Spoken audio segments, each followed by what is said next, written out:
presidente. Se han recibido los siguientes documentos.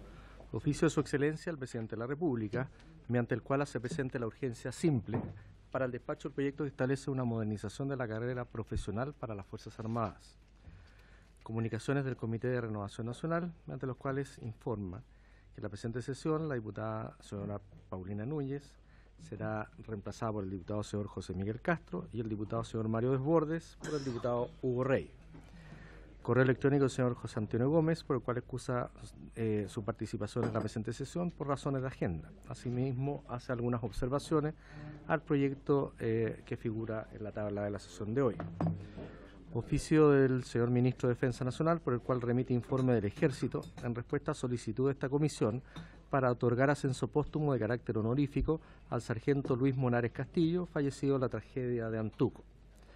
Oficio de la Policía de Investigaciones, mediante el cual remite información acerca de la glosa número 9, Ley de Presupuestos 2018.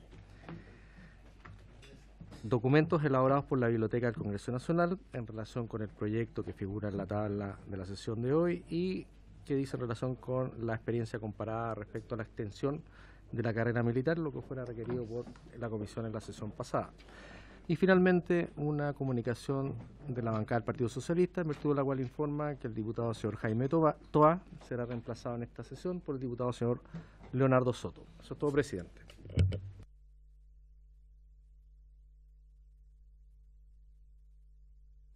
Le damos cordial bienvenida a los nuevos diputados que se incorporan a la comisión. Gracias. Gracias, presidente. Gracias, presidente. Mira la ¿quiénes son los nuevos? Diputado Castro, don José Miguel, amigo y familiar. Leonardo Soto y Hugo Rey. El resto nos continuamos. ¿Perdón? No, solamente por la sesión. Nosotros le estamos dando de todas maneras el...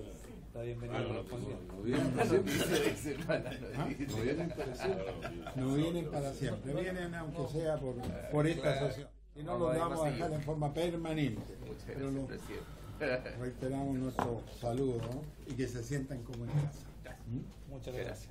Al diputado Carter especialmente le ocupé su asiento en la mañana en la ceremonia en la escuela militar donde lo echamos de menos. Estaba en el presidente. Me parece muy bien, concurrimos a la ceremonia ahí junto con el subsecretario, el ministro y la diputada Loreto Carvajal.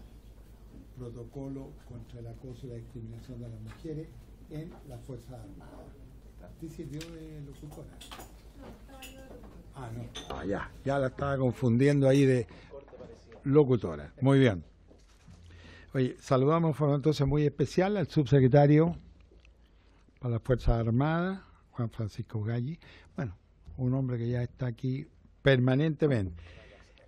Y muy agradablemente también contamos con la presencia del ex ministro de Defensa Nacional, Jaime Rabinet, amigo de una vida, y muchas gracias por haber accedido a esta invitación, ex ministro Rabinet.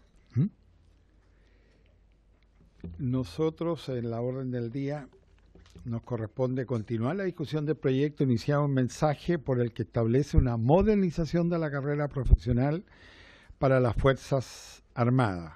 Boletín 12391-02. Perdón, diputado Romero. Gracias, presidente. Por su intermedio quiero solicitar que sea citado o invitado el comandante en jefe del Ejército, general Martínez, para que nos venga a informar de los últimos acontecimientos del Ejército. Han aparecido algunos reportajes que son bastante graves, si es que es efectivo lo que así se plantea, y también salpicarían al comandante en jefe. Por lo tanto, yo repito, solicito por su intermedio que sea citado el comandante en jefe. Perdón, diputado, perdón. No, perdón, había escuchado eso. Perfecto. ¿Eh? Sí, no, por supuesto. El secretario me recuerda que para una cosa así debemos recabar el acuerdo de los señores y señoras diputadas. Así que, ¿hay acuerdo? Diputado Osvaldo Urrutia. En jefe del Ejército, a mí me parece que deberíamos tratar de avanzar en este proyecto, porque permanentemente en esta comisión estamos desviando el foco de atención. Aquí hay un proyecto que es tremendamente importante y trascendental para, no solo para las Fuerzas Armadas, sino también para el país. Entonces, por lo tanto, a mí me gustaría que concentráramos el foco en este proyecto hasta al menos hasta que pudiéramos votar si estamos de acuerdo para legislar o no. Y posteriormente hacer las invitaciones que sean complementarias, que tienen que ver con estos problemas que han ocurrido en las Fuerzas Armadas. De todas maneras, vamos a hacer presente la petición suya, diputado Romero. Con el secretario vamos a buscar evidentemente el mejor tiempo para que eso ocurra y sin perjuicio seguir tramitando este importante proyecto. Tenga usted toda la confianza en eso, diputado Romero. Entonces vamos a ofrecer de inmediato la palabra. No sé si usted hizo una larguísima exposición la sesión pasada. De otra forma, perdón, tiene la palabra. Para explicar mi presencia simplemente, por el mandato del ministro Espina y además porque me toca haber trabajado directamente en el proyecto, yo pretendo acompañar a la comisión en toda la tramitación, si es que así lo tiene bien usted, presidente, y el resto de la comisión, para justamente resolver si hay dudas puntuales que requieran de alguna aclaración. Estoy disponible para lo que necesiten. Perfecto, subsecretario. Muchas gracias. Entonces le vamos a entregar la palabra al exministro de Defensa Nacional, Jaime Rabinet. Tiene usted la palabra, exministro. Gracias, presidente. Quisiera partir agradeciendo esta invitación y por su intermedio a todos los señoras y señores diputados que la integran. Para mí es un agrado poder contribuir con mi experiencia y mi punto de vista en un tema que me tocó estar involucrado por largo tiempo. Lo primero que quisiera destacar es que el tema de una nueva carrera, más las correcciones a los temas previsionales, con abusos y distorsiones, es algo que ha estado en la agenda del Ministerio de Defensa al menos desde el año 2000. Y lo que ha sido extraordinariamente notable es que ha sido una constante, no obstante los distintos signos de los gobiernos y de los ministros que han estado en el cargo. Ya a partir de los años 2000 se crearon comisiones al interior del Ministerio, integrada por las instituciones, por el personal y el equipo de los entonces ministros, y se trabajó bastante intensamente en identificar problemas, distorsiones, abusos y especialmente también analizar lo que era una modernización de la carrera militar. Quiero decir que esto fue tomando cuerpo y se tradujo en dos proyectos en distintos tiempos que tuvieron suerte distinta también. Lo primero, bajo el presidente Lagos y la ministra Bachelet, se decidió abordar el tema de la previsión, fundamentalmente, y de las dobles jubilaciones, a través de un proyecto que se llamó el PREFAX, que fue enviado, entiendo, el 2002-2003, y que lamentablemente no tuvo el apoyo ni los quórums necesarios para convertirse en ley. Pero era un proyecto solamente focalizado en ello. Posteriormente, asumí como ministro de Defensa y creamos estas nuevas comisiones con el fin de abordar no solo el tema previsional, que ahí era reparado por la mayoría del Parlamento, en el sentido de que era solo un aspecto y no una cosa más general, y fuimos elaborando las bases de un proyecto de ley que, como siempre en materias de defensa, tuvo bastantes reparos en el Ministerio de Hacienda y por tanto no era fácil avanzar dentro del gobierno en esta materia. Así llegó el gobierno de la presidenta Bachelet y ante la falta de ambiente, quizás por tomar el tema provisional, impulsó un proyecto de ley que era muy urgente, que estaba destinado a generar incentivos especiales para algunas carreras o funciones militares que significaban un sangramiento de costos para el Estado chileno, porque formar un piloto de guerra cuesta 5 o 6 millones de dólares y a corto andar se iban a las líneas aéreas, o formar ingenieros navales, por ejemplo, significa también inversiones de 2 o 3 millones de dólares. Ese proyecto fue enviado, tramitado y se convirtió en ley el año 2009 y generó en la línea correcta incentivos para mantener a cargos claves en las Fuerzas Armadas.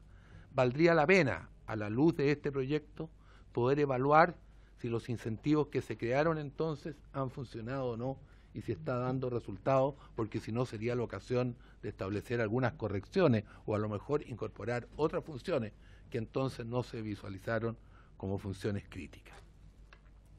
El 2010, el presidente Piñera asumió la función también de poner en la agenda una nueva carrera militar. Me correspondió volver a ser ministro, volví a retomar los equipos de trabajo y los múltiples documentos que se habían venido gestando desde el ministro Fernández, Bachelet, hasta el 2010, y elaboramos distintas bases.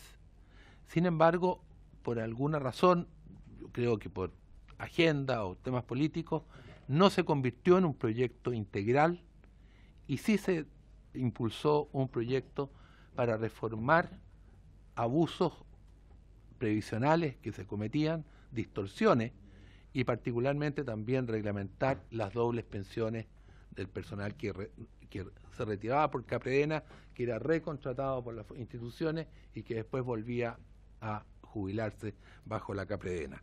Este proyecto se convirtió afortunadamente en ley el año 14 y está vigente.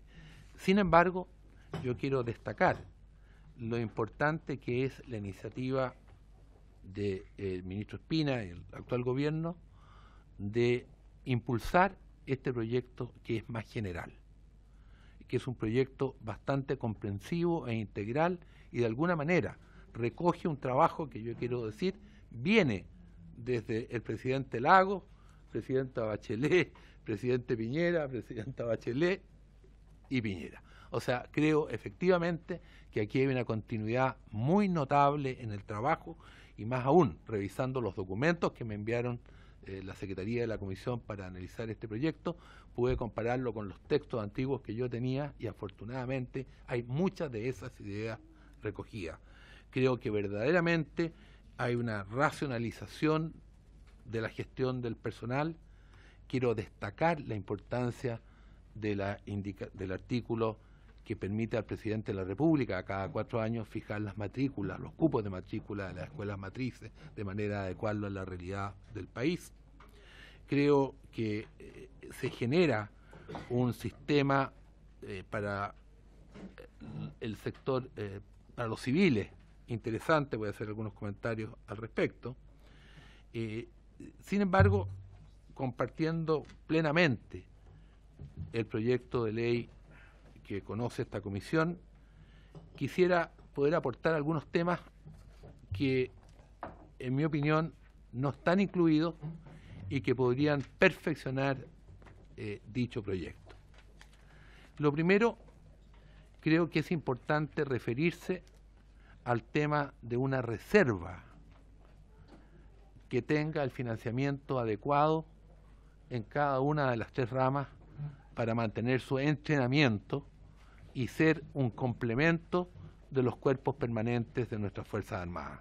Hay ahí un potencial extraordinariamente grande, muchos países lo tienen y creo que sería extraordinariamente interesante referirse a ello.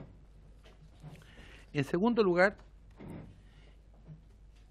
quiero también manifestar mi acuerdo con las normas del escalafón complementario.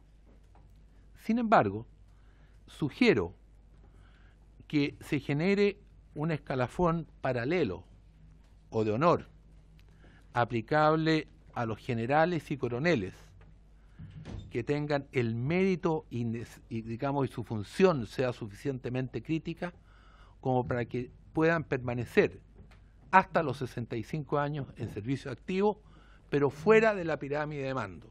Esto lo hace España y otros países. Esto es aquel que cumple funciones críticas importantes, en vez de contratarlos nuevamente, la idea es dejarlos hasta los 65 años en funciones paralelas, pero fuera de la pirámide de mando. Esto es, no va a poder ascender el coronel a general, ni el de brigada a división, y el de división no va a ser comandante en jefe. O sea, quedan afuera, pero en servicio activo hasta los 65 años. Creo que sería extraordinariamente importante hacerlo y propongo que un sistema de esta naturaleza fuera a solicitud del comandante en jefe, pero debidamente aprobado por el ministro de Defensa Nacional. Lo tercero, es que quiero destacar el aspecto de que la antigüedad no sea el único factor de ascenso en las Fuerzas Armadas. El proyecto contempla que el presidente de la República va a dictar un reglamento para reglar o normar el ascenso de subtenientes, tenientes y capitanes que hayan cumplido requisitos, que tengan los años de servicio, pero va de alguna manera a garantizar el mérito. Esto es la performance, porque no siempre el mejor alumno resulta del mejor profesional. Creo que es muy importante, esto fue muy sentido por las 3 instituciones a lo largo de los años que yo participé. Sin embargo, creo que el proyecto se queda corto. Yo lo haría también para el grado de mayor y teniente coronel. El proyecto establece que los coroneles o el equivalente en la Armada van a ascender previo pase del mando superior. Sin embargo, nada dice, y a lo mejor hay alguna razón que el subsecretario nos puede explicar, respecto a los mayores y tenientes coroneles. Yo lo haría aplicable, así era al menos la voluntad de quienes participamos en esas comisiones durante tantos años. El cuarto aspecto es que quiero precisar, es más bien una pregunta. Yo creo que la idea de que el personal civil cotice previsionalmente bajo el DL 3500, esto es, en la AFP o quien lo sustituya, creo que es extraordinariamente importante, pero no estoy seguro si aquí se está hablando también de que el personal de justicia, el personal de finanzas, el personal de sanidad va a quedar sujeto a este régimen. Yo verdaderamente siento que no hay razón alguna para que los abogados de la Armada, de la FACH, tengan que tener grado militar, tengan que ser sujetos a la previsión del Capredena. Realmente creo que hay que asimilarlos en las funciones y en los roles, en las obligaciones, pero perfectamente creo que pueden ser dentro del sistema civil. Dejando claro que cuando sufren lesiones, incapacidades o muertes, lo lógico es que ese personal quedara sujeto al sistema de sanidad como lo propone el proyecto de ley, pero yo le agrego además al sistema previsional, o sea, el abogado, el médico que muere en acto de servicio, sea no solo en términos de guerra o de conflicto, sino incluso las funciones que cumplen frente a las catástrofes naturales. Yo creo que ese personal, para incentivar que puedan incorporarse civiles a nuestro sistema de Fuerzas Armadas, deberían quedar en casos de accidentes, incapacidades o muerte, sujetos al sistema tanto de salud como previsional de las Fuerzas Armadas.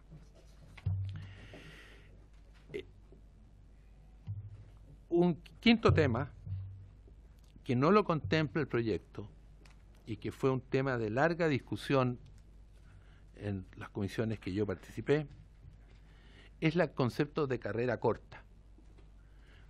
Esto es que las instituciones puedan contratar por 5 a 10 años a profesionales civiles, expertos en determinadas habilidades, como por ejemplo la ciberguerra o la cibernética, o las finanzas, o la administración de personal, o determinadas técnicas o programaciones en computación.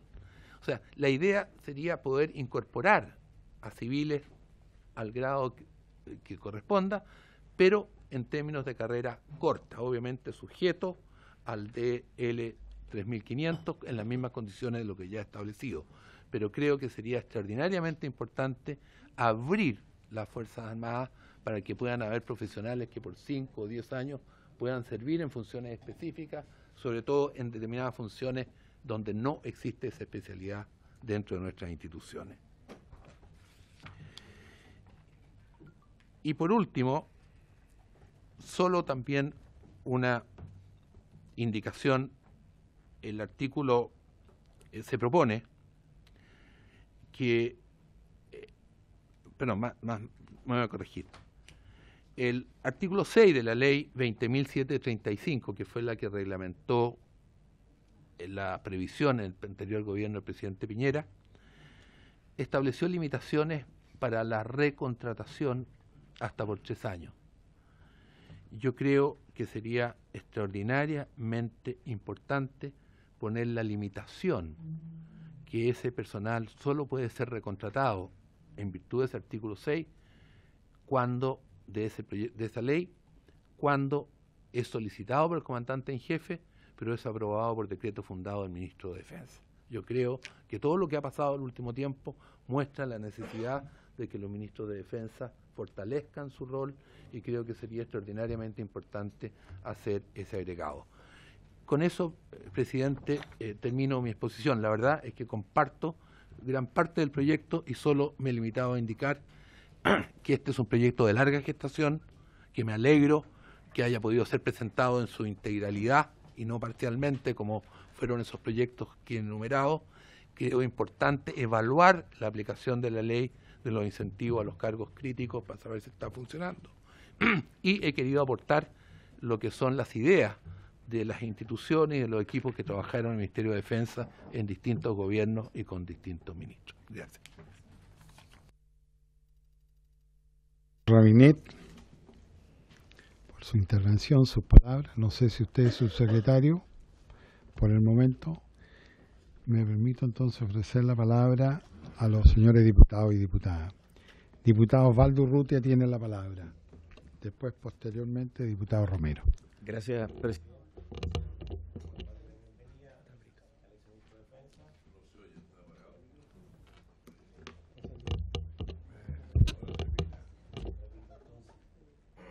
Darle la bienvenida al exministro de Defensa, señor subsecretario. Y solamente hacerle una pregunta porque no entendí bien cuál era la proposición número 1 que usted hizo. Y en la proposición número 4, entiendo que lo que usted plantea es que los escalafones de justicia, sanidad y sanidad dental no sean escalafones, sino sean civiles que se integran a las Fuerzas Armadas. Y que no tengan previsión tampoco de Capredena, sino a través de AFP. Que no existan esos, o sea, lo que está planteando es suprimir esos escalafones, todos los que se llaman escalafones de los servicios. Señor Rabinet. Perdón. Con mucho gusto aclaro. Lo que estoy proponiendo es que en ciertos generales que en virtud de la ley van a pasar a jubilación a los 60, 62 años, puedan continuar hasta los 65 años en servicio activo, cumpliendo funciones en un escalafón de honor o suplementario, que los aparta del mando de la posibilidad de ascender a comandante en jefe, pero que permite mantenerlos activos sin la doble jubilación, sin la doble... Es que esa no era mi inquietud. La sugerencia número 2, usted hizo 6 sugerencias. La número 2 me quedó clarísimo. Era la número 4, que usted la tiene ahí en su torpeo. Con respecto a que si lo que usted propone es definitivamente suprimir los escalafones de los servicios, entendiendo esto de justicia, sanidad naval, veterinario en el caso del ejército, bandas y otros escalafones, y que esos cargos sean llenados solo con personal civil afecto al régimen de AFP. Esa es la pregunta, si eso es lo que propone y se refiere a los escalafones específicos de oficiales de esa rama, Y lo segundo era aclararme el punto 1, que tampoco me quedó claro. Correcto, gracias. Sí, el punto 1, me equivoqué en el número, es la reserva. Hay un conjunto de personal que, pasando a jubilación o abandonando las Fuerzas Armadas, queda en situación de reserva. Yo creo importante que una política de defensa busque mantener un entrenamiento mínimo y una actividad mínima, como lo hacen otros países, de manera de potenciar nuestras Fuerzas Armadas en eventuales conflictos o situaciones de calamidad o catástrofe pública. Creo que es un tema que merece analizarse y ver si es posible que Chile, en este nivel de desarrollo, pueda tener una reserva con mínimos de entrenamiento, cosa que hoy día prácticamente no sucede.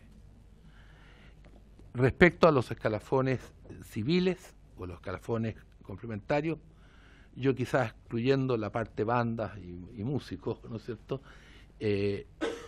no veo razón alguna para que, manteniendo esos escalafones, estén definidos como escalafón de personal civil bajo el sistema del decreto ley 3500 y con todas sus condiciones propias de trabajo y con mecanismos de ascenso de acuerdo a lo que son la administración pública. Sin embargo, cuando ese personal sufra accidentes, lesiones, incapacidades o muerte por actos de servicio, sea en términos de conflictos o de catástrofe, pueda ser cubierto con el sistema de pensiones del CAPREDENA. La actual ley contempla que ese personal civil queda afecto a la salud del sistema militar, o sea, no está en cuestión. Pero lo que no dice es que en caso de accidentes, lesiones, puedan quedar afectos al sistema de CAPREDENA, porque son, en el fondo, personal que está cumpliendo funciones en ese momento propias de las Fuerzas Armadas. Gracias. Diputado Leonidas Rodríguez.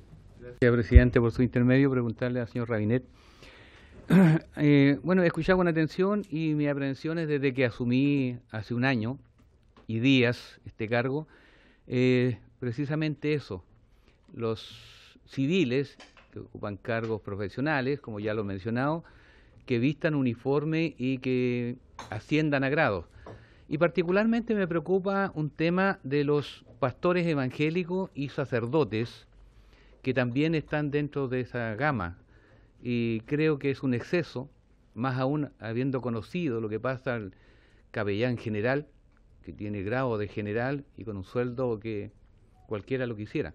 Entonces, yo lo planteé el primer día que se puso acá de parte del señor Gali.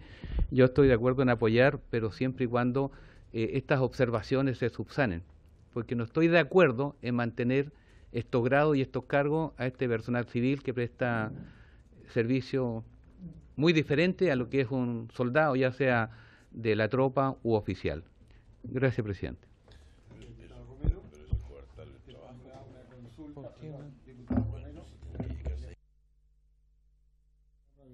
Sí, sí. Para conocer su opinión, Rabinet tiene la palabra. Comparto plenamente, o sea, creo que son funciones necesarias, creo en la libertad religiosa, creo que es importante que puedan tener asistencia y presencia de distintas religiones en las Fuerzas Armadas, pero no veo razón alguna para que tenga que estar asimilado a grados militares y mucho menos al sistema CAPREDENA. El diputado Jorge Brito. Muchas gracias, presidente, por su intermedio saludar al señor Jaime Rabinet y al subsecretario que nos acompaña nuevamente. Yo tengo unas consultas porque creo que a veces cuando entramos a analizar estos proyectos en particular perdemos la perspectiva. Nosotros discutimos desde la política pública cómo financiar las capacidades militares mediante el proyecto que está en trámite que deroga la ley del cobre. Discutimos cómo financiar la planilla del personal de las Fuerzas Armadas en cada discusión de presupuesto. Pero ahora discutimos cómo se financia el personal pasivo de estas Fuerzas Armadas. Y si uno analiza el presupuesto este año, gastamos un 1% del PIB en financiar el personal pasivo de las Fuerzas Armadas, lo que alcanza del orden de 2.500 millones de dólares. No lo voy a comparar con los trabajadores civiles porque ya sabemos cuál es la situación y la asimetría que existe. Pero yo me pregunto realmente, y por su intermedio, presidente, le pregunto a nuestro invitado, ¿qué opina justamente del desglose del gasto que realiza el Estado de Chile en personal activo, en personal pasivo y en los costos operacionales? Porque da la impresión que por lo menos desde mi sector, nosotros en la discusión del financiamiento de las capacidades estratégicas planteamos eliminar los pisos mínimos, planteamos adecuarle un plan y no garantía, no financiar de por sí, sino en torno a proyectos, en torno a necesidades. Pero al mismo tiempo uno se pregunta, bueno, en la defensa, con todo el avance que ha existido en las tecnologías, con que las amenazas han mutado, ¿vale la pena, es necesario sostener una planilla tan grande que después va a significar también un gasto en personal pasivo tan grande también, que llega a representar incluso el 1% del PIB? ¿No será necesario una estructuración aún mayor para poder ajustar a la defensa, para que podamos tener mayores garantías de tener una buena defensa, pero al mismo tiempo apegar las políticas de defensa a las políticas que están rigiendo para todo el Estado de Chile? Son tiempos de austeridad, tiempos de planificación, tiempos de mejorar en eficiencia, presidente. Esa es mi pregunta. Gracias, diputado Brito. No sé si hay alguno de los... Perdón, antes de... Diputado Leonardo Soto tiene la palabra. Muchas gracias, señor presidente. Saludar por su intermedio a don Jaime Rabinet, al subsecretario Juan Francisco Gali. Yo vengo en representación del diputado Toá, pero he echado una mirada al proyecto y estoy en condiciones de hacer alguna consulta. ¿A nombre del diputado Toá? A nombre del diputado Toá, yo creo que sí, también propio y suyo también, parlamentario. Diputado, si usted quiere. Por todos mis compañeros. A propósito un poco de la realidad que nos ha tocado conocer en las polémicas que han existido en la opinión pública. Hace un par de años estalló una denuncia muy fuerte acerca del sistema de previsión de las Fuerzas Armadas, que fue conocido como los jubilazos. Y tenía que ver con algún grado de discrecionalidad legal que tiene el sistema previsional de las Fuerzas Armadas, que permite, a propósito de lo que ha planteado hoy día don Jaime, que en el sistema de invalidez o de accidentabilidad de los militares, ellos gozan de unos privilegios que yo diría que no tan solo en Chile, sino que en ninguna parte del mundo existen, digamos. Uno de ellos es que les permiten a ellos jubilar por lo que se llama inutilidad, que es una especie de incapacidad. Una incapacidad que la regulan ellos mismos, porque hay unas comisiones de sanidad al interior de las Fuerzas Armadas que son los que establecen, sin parámetros muy claros, ni baremos, ni protocolo, cuando existe incapacidad. Y les da derecho esa incapacidad declarada a jubilar en cualquier momento, a retirarse en cualquier momento, con una pensión equivalente a su último sueldo, pero aumentado hasta en casi un 40%. Bueno, ha bajado, entiendo, pero es sobre un 20%. Y si se le calculan asignaciones que son especiales como zona, y asignaciones de corte, en el caso de los militares que participan en el Poder Judicial, se dan situaciones donde pueden retirarse con pensiones hasta el doble del sueldo activo del comandante en jefe. Es algo insólito y lo vimos, no sé, con algunos de los parlamentarios que estuvieron en la comisión investigadora. Hay, por ejemplo, un ex auditor de guerra que tiene una pensión de retiro de 7,5 millones de pesos mensuales de la Fuerza Aérea. Y así hay un conjunto de otros militares que también han sido declaradas su invalidez y tienen ese tipo de pensiones. Uno diría, bueno, si han quedado incapacitados totalmente para trabajar, puede que se justifique, no sé, por una cosa humanitaria. Pero la verdad que en esos reportajes que se dieron en ese tiempo aparecían varios de las personas que gozaban de esas pensiones de invalidez trabajando de manera normal, absolutamente activos. Incluso habían algunas personas que trabajaban en la administración pública. Había un caso de una señora que había sido directora de Capredena, era civil, pero estaba adscrita al sistema previsional de la Fuerza Armada, se había retirado por invalidez, incapacitada para cualquier trabajo, y era juez de familia. Bueno, uno dirá, bueno, son casos aislados, que siempre hay distorsiones. Si uno mira el total de las personas que están en retiro, cerca del 10% hoy día están con esa condición de invalidez, según los datos que yo tengo acá. Cerca del 10%, o sea, de cada 10 militares o uniformados que están en retiro, uno por lo menos tiene esta condición de retiro de invalidez, que le permite tener acceso a rentas superiores a las que tienen sus colegas de armas en servicio activo. Por eso me parece que con el diputado Urrutia estuvimos en esa comisión y establecimos como una de las conclusiones que me gustaría que tuvieran a la vista acá, de que sin duda no tiene lógica de que personas en el sector pasivo tengan pensiones superiores a sus colegas de grado en el servicio activo. Ahí hay un incentivo perverso que ha distorsionado el sistema de previsional de la Fuerza Armada, lo has colocado en el centro de la polémica y con justa razón.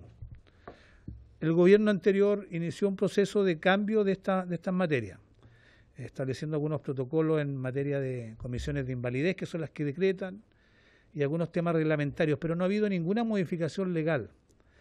Y yo esperaría que, dado que aquí se está tocando, uno de los ejes de este proyecto es temas previsionales, que se pudieran corregir esas distorsiones que detectamos en esa comisión investigadora con un acuerdo que fue unánime en la comisión. Unánime. Estaba el diputado Ulloa, exdiputado Ulloa, estaba el diputado Urrutia, y convinimos que cuando tuviéramos la oportunidad de hacer cambios legales, corrigiéramos esas distorsiones, porque solamente dañan el prestigio de la Fuerza Armada, favorecen a algunos aprovechadores, que siempre hay, y terminan destruyendo un sistema que ellos han utilizado por mucho tiempo y que han sacado un provecho indebido. Ese informe yo lo voy a poner a disposición de la comisión para que ojalá pudieran tomar esas conclusiones. El subsecretario conoce muy bien esa propuesta de modificación y creo que es el momento de corregir distorsiones como las que hemos detectado. Bueno, y pedirle a nuestro invitado su opinión sobre ello.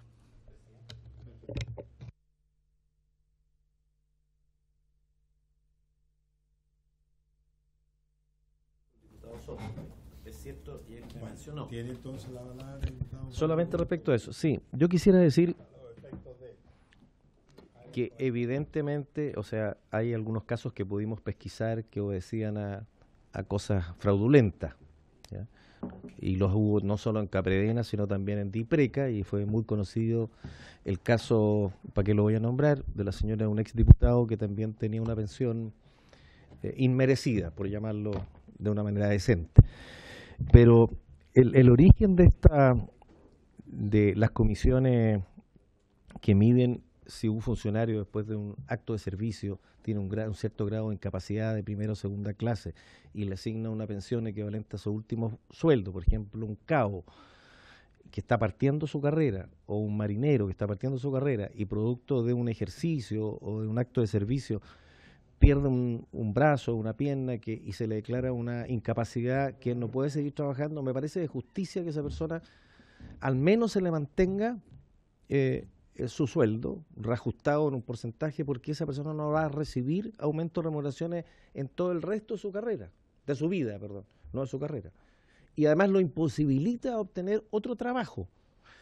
Distinto es que haya casos en que pudimos comprobar que eran de tipo fraudulento, como los que mencionó el diputado Soto, que personas que alegaron un grado de incapacidad y que la verdad que no lo tenían y que siguieron trabajando. Son casos distintos.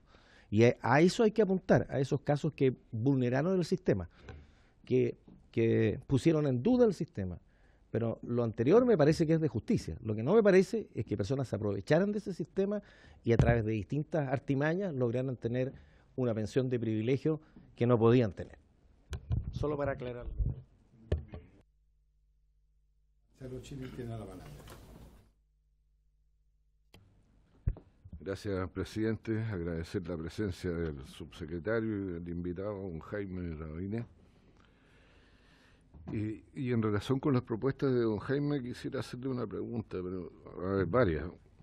El punto 2 y el 6 me parece que están relacionados. Esto de mantener una especie de escalafón de honor para generar y prolongarles la carrera, porque son necesario para el desempeño de funciones críticas. En el punto 6 lo que se proponía era regular esta extensión de contratación a través de decretos fundados. ¿Son lo mismo o no es lo mismo?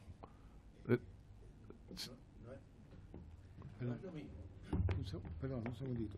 ¿Tiene que formular más preguntas? Sí, sí. Hagamos la anotación. Sí, en relación con la propuesta de acentuar factores de mérito para las promociones y los lugares en que quedan en las promociones, yo quiero reiterar la inquietud que expresé en la sesión anterior de que el concepto de mérito tiene que estar más o menos definido, no puede ser tan abierto que queda a discreción del mando superior y este dice se portó mejor Juanito que Pepito, entonces vamos a subir a Juanito a pesar de que Pepito tiene más antigüedad. Me imagino que esto, y yo además le pedí al señor Gali que se vea la posibilidad que quede consagrado en la ley los factores de mérito, de modo que no haya arbitrariedades. Ahora, bueno, en general lo que propone sobre previsión me parece razonable, lo mismo que lo de la carrera corta. Y en relación con la reserva, bueno, si bien me parece también una idea digna de considerarse, me trajo a la memoria la existencia de una institución bien rara que hay en las Fuerzas Armadas, que son unos civiles que los invitan a ponerse uniforme y a como participar de la vida. Ahora, yo quiero recordar que hubo un señor que conspiró contra Chile en Estados Unidos, que se llama Agustín Edwards, y era miembro de estas cofradías de la Armada. Entonces yo, ya que estamos tratando de regular la carrera, regulémosla completa. No permitamos que este tipo de nexos, que claramente son perniciosos, porque además yo no sé ningún dirigente sindical que se ha invitado a estas cuestiones, por ejemplo. Y yo prohibiría, subsecretario Gali, aunque no sea la carrera, pero bueno, tiene que ver con la vida nacional y esta contribución que quiere hacer el gobierno a convertir la Fuerza Armada en una Fuerza Armada de todos los chilenos y no de un sector nomás, así que... Y les aviso que yo, si no lo hace el gobierno, voy a proponer un proyecto de ley por mi cuenta para que tomen las medidas los que pertenecen a este tipo de clubes y procedan si quieren. Chile. Bueno, hay diversas consultas formuladas, diputado Chile, diputado Brito, es decir, el diputado Duque también tenía formulada. Le ofrezco la palabra al Rabinete y después al subsecretario.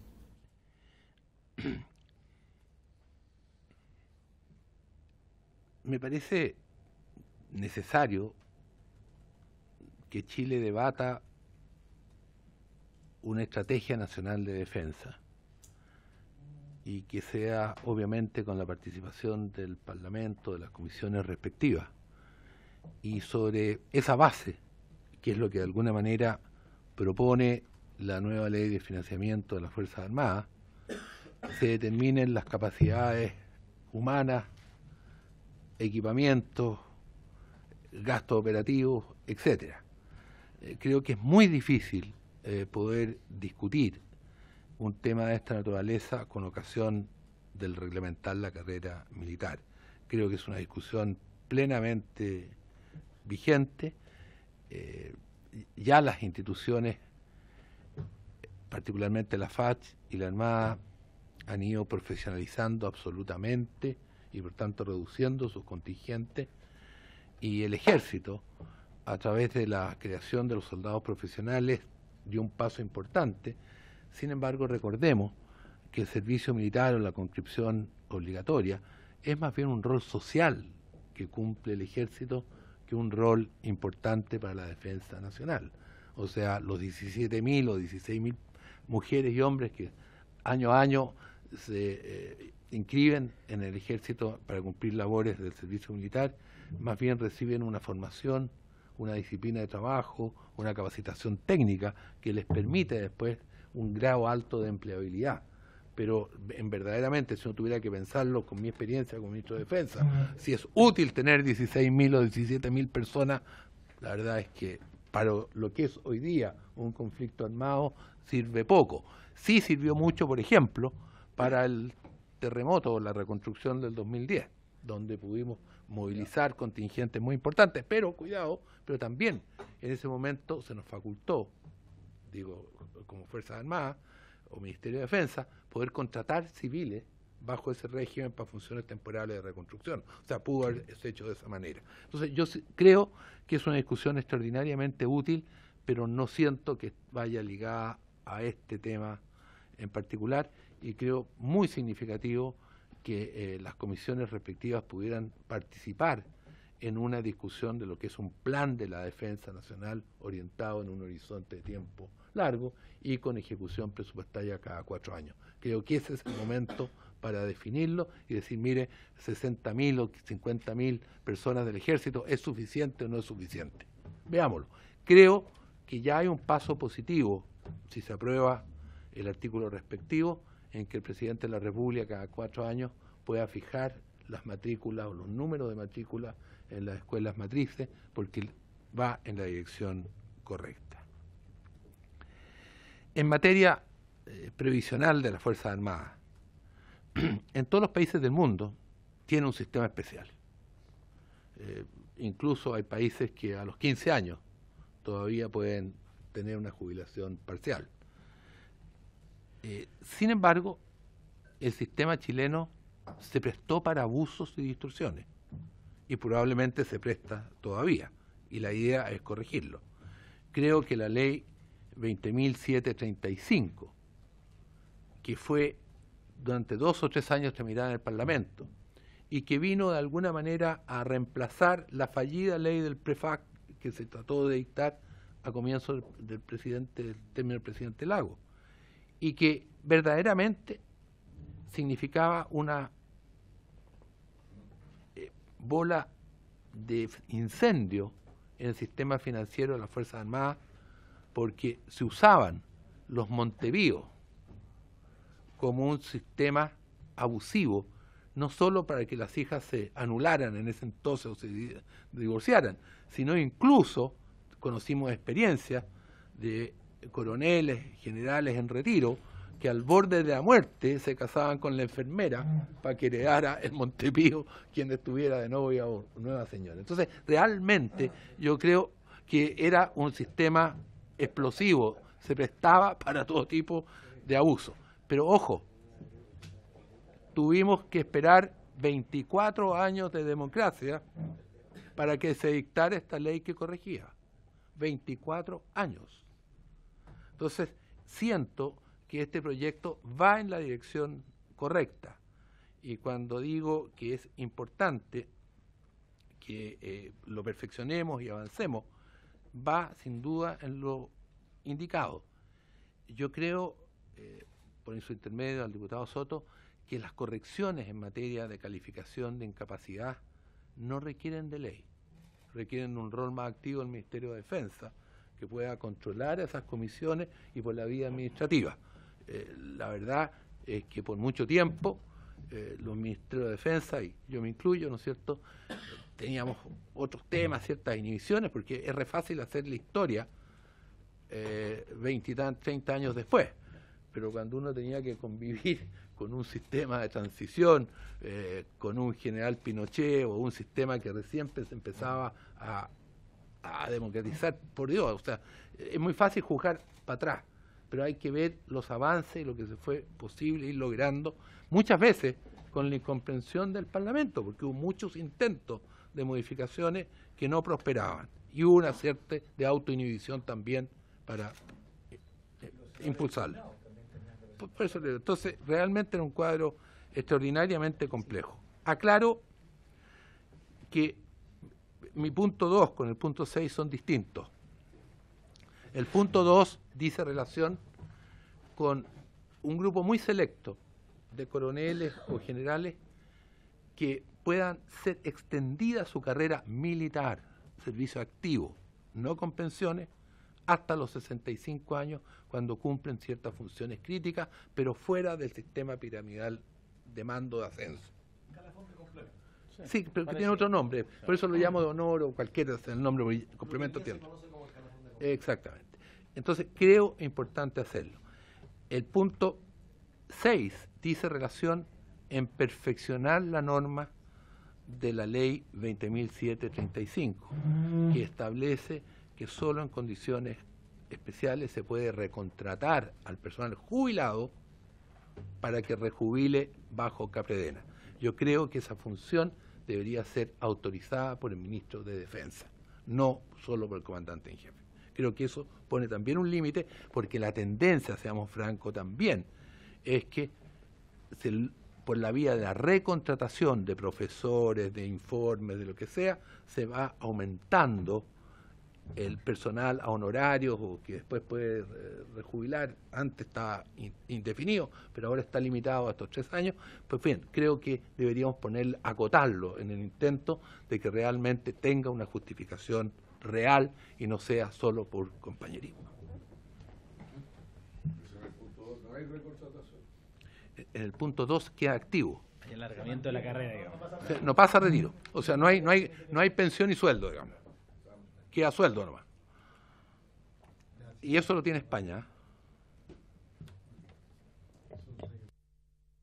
Presidente, no es el objetivo de mi presencia responder las preguntas. Obviamente no quiero ocupar el tiempo del invitado y tampoco ocupar el tiempo de la comisión, pero sí creo importante darle algunos datos que pueden ser aclaratorios respecto de lo que se ha discutido. En primer lugar, respecto a lo que decía el diputado Brito, el informe de finanzas públicas que resume, publicado en mayo del año pasado, de la Dirección de Presupuesto, da cuenta de que el porcentaje, como porcentaje del PIB, el gasto en defensa se ha reducido en 1/3 desde el año 2008 a la fecha. Es decir, lo que el mismo informe de finanzas públicas arroja es que el gasto en defensa del año 2008 era 1,2 puntos del PIB, no incluye...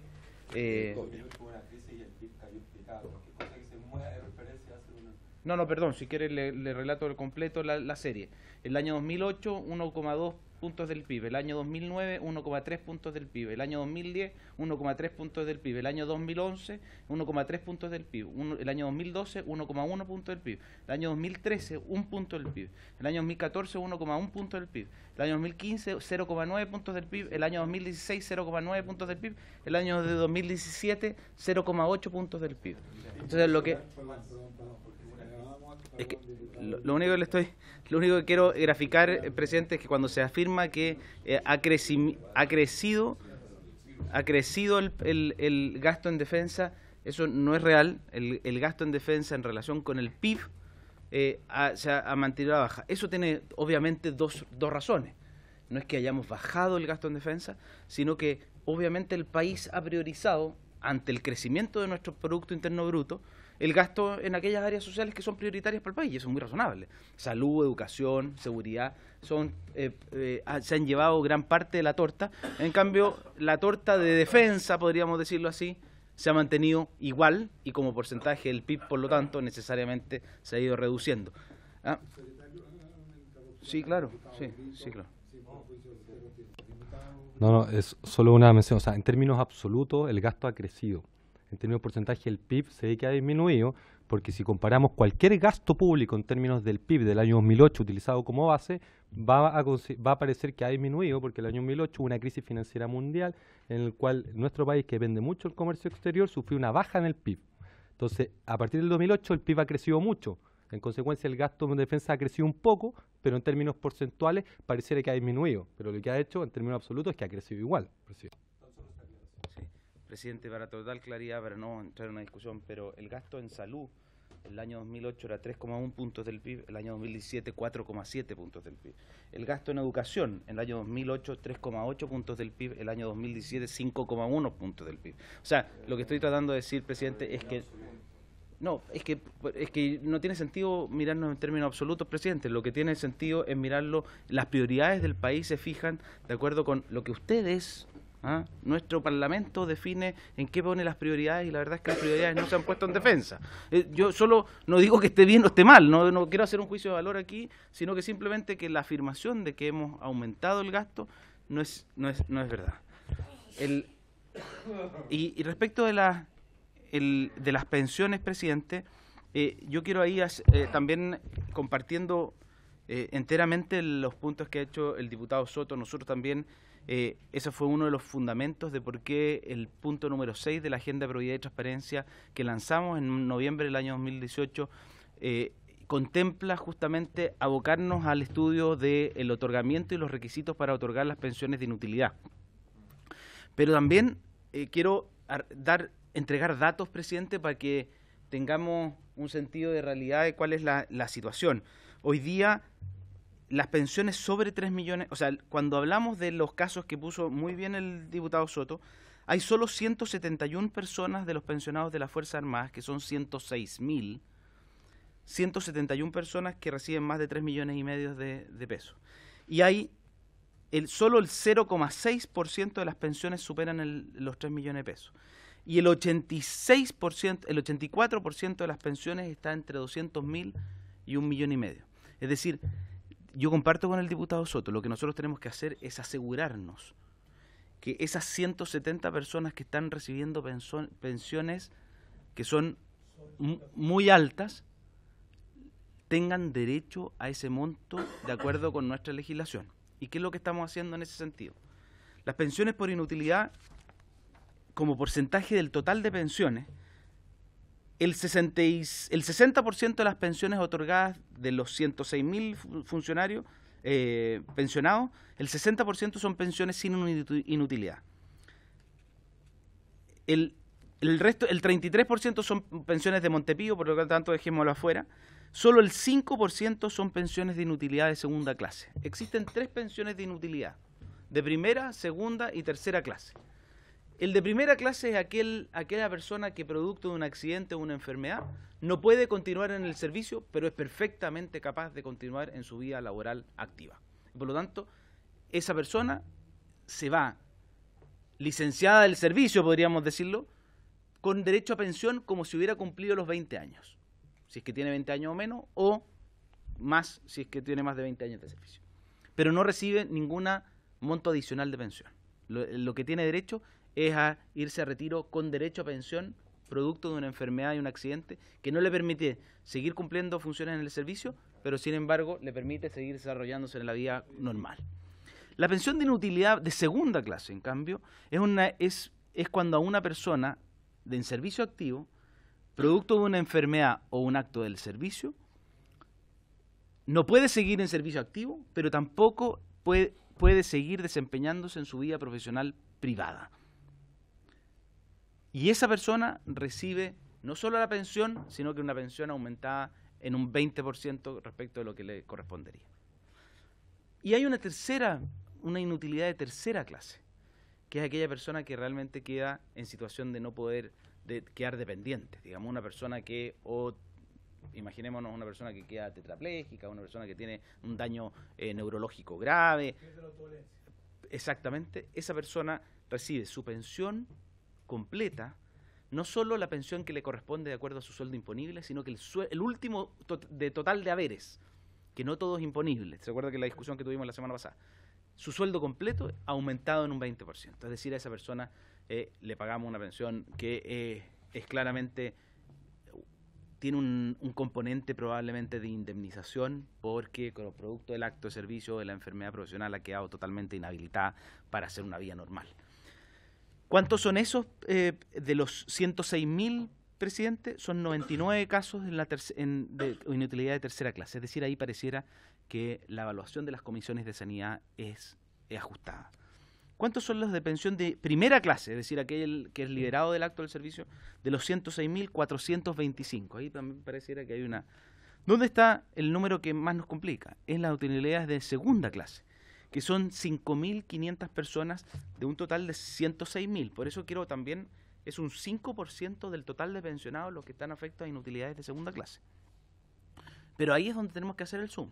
Y efectivamente yo comparto con el diputado Soto y comparto con el diputado Urrutia, esto también lo conversamos mucho en la comisión investigadora, en que nosotros tenemos que asegurarle a los chilenos que aquellas personas que son beneficiadas de esta protección que el Estado debe proveerles, porque yo creo que comparto ahí con el diputado Urrutia.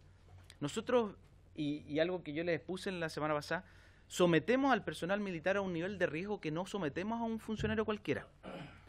La contrapartida de eso es que si es que ese riesgo se concreta en una enfermedad, un accidente, nosotros lo vamos a proteger otorgándole una pensión anticipada, que es la inutilidad de segunda clase. Pero para eso tenemos que estar seguros que la Comisión de Sanidad que lo evaluó correctamente y no lo benefició injustamente o ilegítimamente. ¿Cómo estamos haciendo eso? Bueno, distintas medidas, y esto ya viene, el presidente, hay que ser justo, desde ya el gobierno anterior tomó medidas que se aplicara para la evaluación de la invalidez, el mismo baremo que ocupan los COMPIN en la evaluación de invalidez y supervivencia del seguro de invalidez y supervivencia. Pero además, lo que estamos avanzando nosotros es que, producto de una auditoría que nos hizo Contraloría, nosotros tenemos que evaluar, no médicamente, pero sí los fundamentos que están detrás del otorgamiento de una pensión de inutilidad. Porque, presidente, para que usted esté al tanto, somos nosotros, desde la Subsecretaría para las Fuerzas Armadas, los que firmamos el decreto que otorga la pensión. Y por lo tanto tenemos que estar seguros de que el otorgamiento es correcto y es legal. Y eso Antes no lo veíamos. Exactamente, antes lo que se había dicho es que la Comisión de Sanidad era autónoma y el informe de salud era privado. Y por lo tanto no se analizaba. La Contraloría nos dijo, mire, ¿sabe qué? Esto es una resolución pública, los fundamentos de la resolución tienen que ser conocidos por quien la otorga, y por lo mismo nosotros lo que hicimos fue pedir todos los antecedentes, y eso es lo que estamos haciendo. Yo espero darle tranquilidad al diputado Soto en cuanto a que por eso mismo lo incorporamos en la Agenda de Probidad y Transparencia, y vamos a reglamentar prontamente, espero, en la Agenda de Probidad y Transparencia, el nuevo reglamento de las comisiones de sanidad para darle garantías a todo el país, eso va a ser público, que el otorgamiento de las pensiones por inutilidad de segunda clase responden justamente a un acto de justicia con aquel personal que ha resultado afectado como consecuencia de un acto del servicio o una enfermedad como consecuencia del servicio, y no producto de abusos como ocurrió en el pasado, pero yo espero poder asegurarle al diputado Soto y a esta comisión, presidente, que en la actualidad eso no ocurre. Muchas gracias. Si me permite, sí. Diputado, ¿y las cofradías qué vamos a hacer con ellas? ¿Me permite? La palabra del diputado Brito. Presidente. Perdón. Allá. Solicita la palabra. Sí, por eso le Brito, el video. Diputado Soto. No, yo no. Allá está muy bien. Diputado Brito tiene la palabra. Sí, presidente. Uy, se me acabó la batería, pero me acuerdo. Lo que pasa es que yo intento siempre levantar la perspectiva y apegarnos también a la realidad, y creo que los números no mienten cuando es información relativa. Los números que yo estaba buscando acá, que alcanzan a notar algunos de la IPRES, nos dice que sí ha aumentado el gasto en la defensa. Si uno compara, por ejemplo, el que se gastaba en promedio anualmente en la compra de armas, el gobierno, por ejemplo, el gobierno pasado de la expresidenta Michelle Bachelet, en promedio 355 millones de dólares al año. Si revisamos lo que autorizó el gobierno el año pasado, es el doble, 775 millones de dólares. Si nosotros analizamos las prestaciones en seguridad social, se más que duplicaron, pasaron de 200 millones de dólares a más de 550 millones de dólares. Si usted analiza los gastos corrientes por la ley de presupuesto, se han mantenido. Entonces, esto no ha disminuido, esto ha aumentado. Si analizamos el informe de la IPRES en torno a este proyecto, al año 2050 nos vamos a ahorrar 77 millones de dólares. Es bueno, pero es insignificante frente a estos aumentos. El aumento en la compra de armas solo el año pasado representa 5 veces este ahorro que nos vamos a generar al año 2050. Entonces creo que es muy importante no perder la perspectiva, presidente. Yo, y lo he manifestado en la sesión anterior, reconozco el mérito de este proyecto, creo que avanza, sin duda, pero no creo que esto signifique una cosa a cambio de la otra. Yo creo que es muy importante que nosotros fortalezcamos el mérito y al mismo tiempo no perdamos la perspectiva de que el sistema que tiene hoy día la Fuerza Armada lo desearíamos para toda la población, presidente.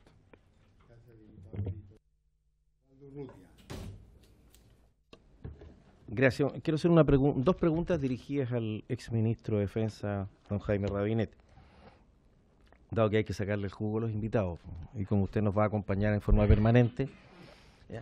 Yo quiero saber su opinión. Usted propone en uno de sus puntos que el personal civil pase al sistema del decreto ley 3.500, o sea, es decir, su cotización sea a través de la AFP. Pero eso significa varios problemas que hay que solucionar. Primero, los empleados civiles también, al igual que los funcionarios de la planta y a contrata del Ejército y de la Fuerza Armada en general, son 24/7. Pueden ser movilizados en cualquier minuto y a cualquier hora y trasladados de sus domicilios. Entonces, esa es una primera. ¿Les vamos a pagar horas extra? ¿Van a tener que marcar tarjeta? ¿Los vamos a incluir en el sistema del sector público? ¿Cómo le vamos a dar una cuota de horas extra adicionales? Eso significa un costo también adicional. Lo segundo, ¿qué pasa con las pensiones y las pensiones de inutilidad, por ejemplo? Porque los empleados civiles también corren riesgo. Y a lo mejor sería bueno tener ese antecedente, cuántos empleados civiles tienen algún grado de invalidez o han obtenido algún grado de invalidez. Pero aunque hubiera un caso, ¿qué pasa con él? ¿Vuelve al sistema previsional de las Fuerzas Armadas una vez que tuvo el accidente en que se le declaró una incapacidad de tercera categoría? ¿Es posible? ¿Tendríamos que dejarlo planteado en la ley? Y una segunda pregunta o tercera. Gracias, diputado Chile. Incorporar, ¿qué le parece incorporar al pilar solidario a los pensionados de las cajas de Capredena que ganan menos del mínimo, o sea, que ganan menos de lo que está establecido? Hoy día no lo pueden hacer. Y el subsecretario Gali manifestaba que hay un porcentaje importante que ganan menos de 300.000 pesos, incluso hay un porcentaje de 200, menos de 200.000 pesos. Y hoy día tenemos, no sé cuánto es el porcentaje, subsecretario, pero esas personas... 7,26% reciben menos de 200. Ya, esas son personas que viven en condiciones de extrema pobreza y muy vulnerables y que no tienen derecho por una cuestión también que hay una tremenda asimetría porque han sido servidores públicos. Entonces a mí me parece de toda justicia también incorporar en este proyecto de ley que aquellas personas, y equipararlo con el mundo civil, que no alcanzan a un mínimo puedan postular o puedan optar también a la pensión solidaria.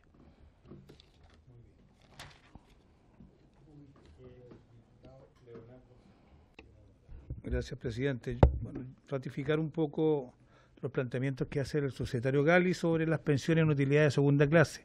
El problema está situado en esas inutilidades, en la de segunda clase, básicamente porque justifican la declaración por enfermedades profesionales. Y las enfermedades profesionales, y hay varios casos, digamos, contemplan incluso como causal de invalidez la hipertensión arterial y hasta la diabetes. O sea, con una generosidad que en el mundo civil no se tiene. Y ahí hay un grave problema. Eso se está corrigiendo con protocolos vinculados a lo que ocurre en el mundo civil en la CONPIN. Pero hay varios temas que son legales y que hoy día son factores de distorsión y que podrían revisarse. Uno de ellos, por ejemplo, es que una persona puede retirarse por años de servicio y tiene varios años para poder acreditar que con posterioridad a su retiro, por años de servicio, descubrió que tenía una enfermedad profesional como las que le menciono, diabetes, hipertensión arterial, y los médicos, una vez retirados, ya varios años después, hasta 5 años creo, o 10 años, los médicos pueden revisarlo y pueden establecer de que la persona tenía esa enfermedad al momento de retirarse, y les cambian la causal de retiro y le aumentan la pensión de retiro. Eso es lo que hizo, por ejemplo, el general comandante en jefe de la Armada de la Fuerza Aérea, Rojas Bender, comandante Rojas. Él renunció, digamos, a su cargo, se retiró por año de servicio y después cambió, 3 años después cambió la causal y aumentó su pensión en cerca de un 30%. Los plazos de prescripción para eso debieran acortarse. Y esa es una materia legal que no se puede modificar por la vía administrativa. Sin duda ahí hay que reducir el plazo. También la posibilidad de revisar la definición médica de invalidez. Ahora me parece muy bien que la subsecretaría lo revise, pero la subsecretaría revisa la forma, no hay una instancia revisora de carácter médico.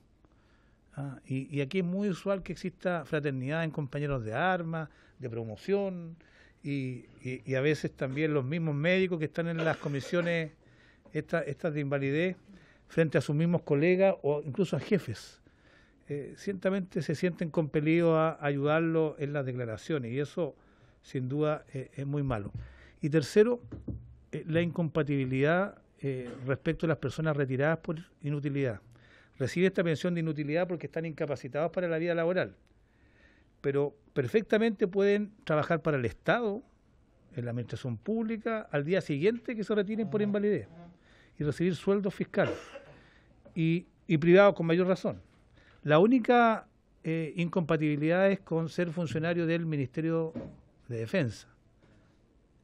Pero ese es un cambio legal, yo no sé cómo lo habrán cambiado, pero es muy frecuente, digamos, que se jubilen por invalidez y no tengan incompatibilidad de trabajo en el resto de la administración pública. Y por último, está que en el cálculo de las pensiones de inutilidad de segunda clase se calcula también la asignación de zona y la asignación también de ministro de corte en la base de cálculo. Y esa incrementa mucho más allá del 20% la pensión que pueden recibir, y ahí pueden llegar a recibir el doble incluso de lo que reciben las personas que tienen el mismo grado de servicio activo.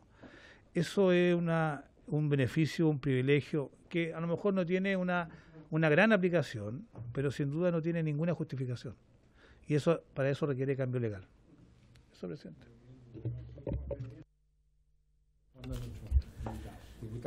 Sabe que bueno, y me alegra la presencia del diputado Soto. Por Dios que yo personalmente me he enterado de situaciones que desconocía. Yo llevo un año acá en esto y antes no tenía la información. Pero veo con preocupación la gran diferencia entre el ámbito privado y las Fuerzas Armadas. Aquí he escuchado, están disponibles 24/7, son trasladados muchas veces, pero si un privado se jubila y al día siguiente no puede apelar a nada, y aquí tienen 3 años, 5 años, 10 años para justificar o demostrar una enfermedad y que le aumente la pensión. De verdad, presidente, por su intermedio, quiero decirlo con todas sus letras, y me hago responsable, como siempre lo que digo, esto es un abuso tremendo. Cuando hay miles de chilenos que lo están pasando muy mal, efectivamente a lo mejor hay funcionarios de las Fuerzas Armadas, de la tropa, que tienen pensiones que son menos del mínimo, pero aquí tenemos algunos que ganan harto más que eso, y son chilenos igual que el resto, po. Y no porque vistan un uniforme, hoy día tengan tantos privilegios, presidente. La verdad eso me complica. Y por eso le agradezco al diputado Soto la información que está entregando. Porque yo, voy a hablar a título personal, no tenía esa información. A lo mejor es responsabilidad mía no estudiar, preguntar, pero qué bueno que él esté acá hoy día. Y repito, yo creo que hay un abuso tremendo desde las Fuerzas Armadas hacia la civilidad en general. Gracias, presidente.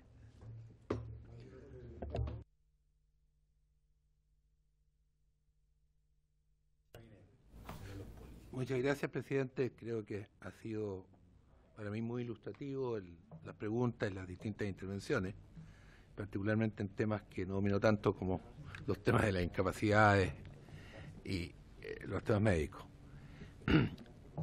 Primero un comentario de tipo general y por su intermedio al diputado Brito. Yo creo que cuando se analiza el gasto militar debemos ser muy cuidadosos en su evaluación, porque lo usual en las compras militares es que no se paguen al contado. Y yo, mientras fui ministro, pagué las cuentas de la ministra Bachelet y Fernández, y los ministros Blanlot, Goñi y Vidal pagaron las mías de las compras que hice. O sea, lo usual es que uno compre desfasado en el tiempo, con cuotas hasta 5, 6, 7 años. Por tanto, creo, y el desembolso de la ley del cobre se hace cuando se paga y no con el decreto general para estos efectos. Entonces, creo muy importante revisar y ver de qué se trata. No puedo decir que lo del 2017 corresponda a este periodo o al periodo anterior.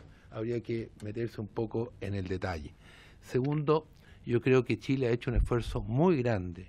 Internacionalmente se juzga siempre los gastos de educación, de salud, de previsión como porcentaje del PIB. Y creo que hemos hecho un esfuerzo muy, muy grande en los últimos 20 años por acotar este gasto y usar la ley del cobre con mucha prudencia para tener la capacidad disuasiva y operativa necesaria para garantizar la paz.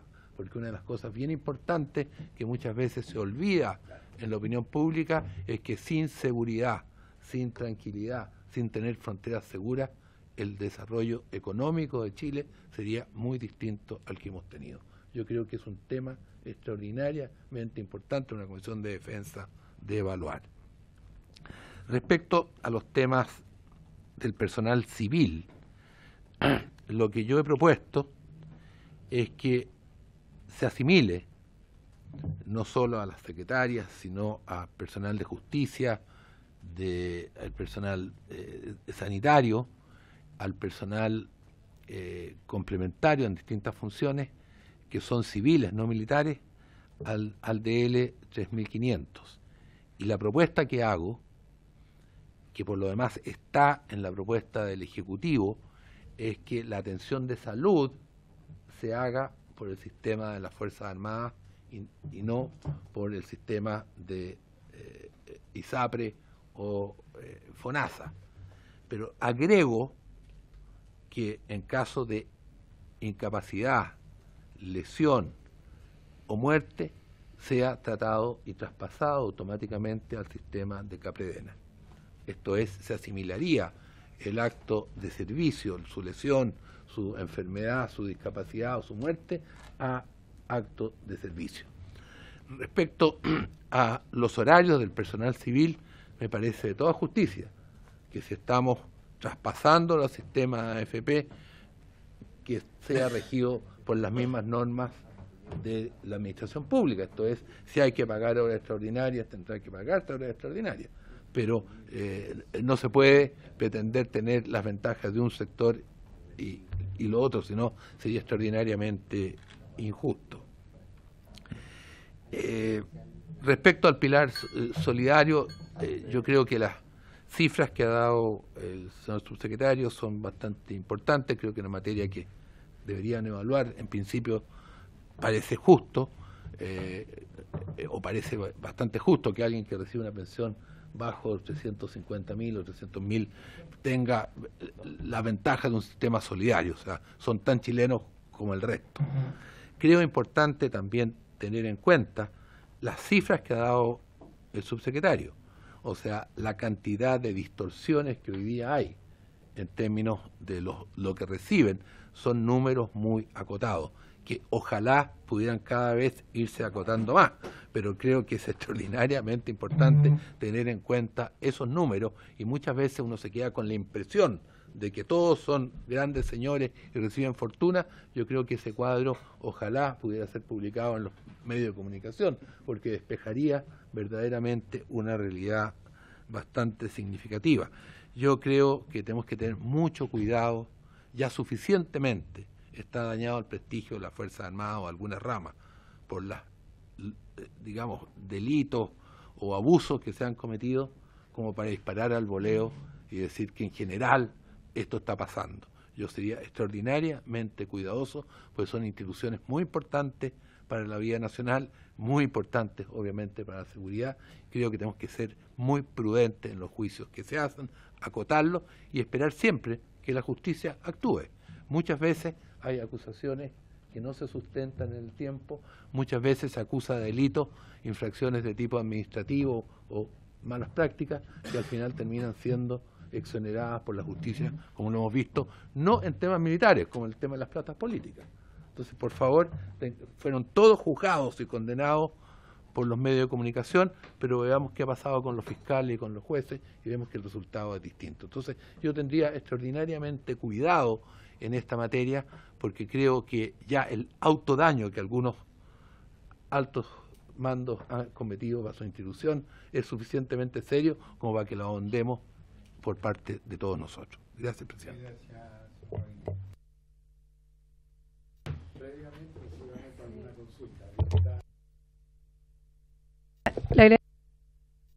Presidente, que me sea la palabra, interrumpa a lo mejor las respuestas, pero bueno, al mismo tiempo saludar al subsecretario Gali, al ex ministro de Defensa, don Jaime Radinet, pero hacer un punto respecto a las proyecciones que hay en relación a la modificación del proyecto de ley que hoy día discutimos, a las mujeres de la Fuerza Armada. Yo no sé si tienen la segregación por género, que sería interesante conocer, y obviamente si es que existe también en este nuevo marco alguna disposición tal cual lo establece, por ejemplo, la reforma, que era una propuesta que nosotros incorporamos desde la discusión del proyecto de nuestro gobierno el periodo pasado, algún elemento que genera alguna, no quiero decir beneficio, pero alguna mejora con respecto a este tema diferenciado de los varones en la Fuerza Armada.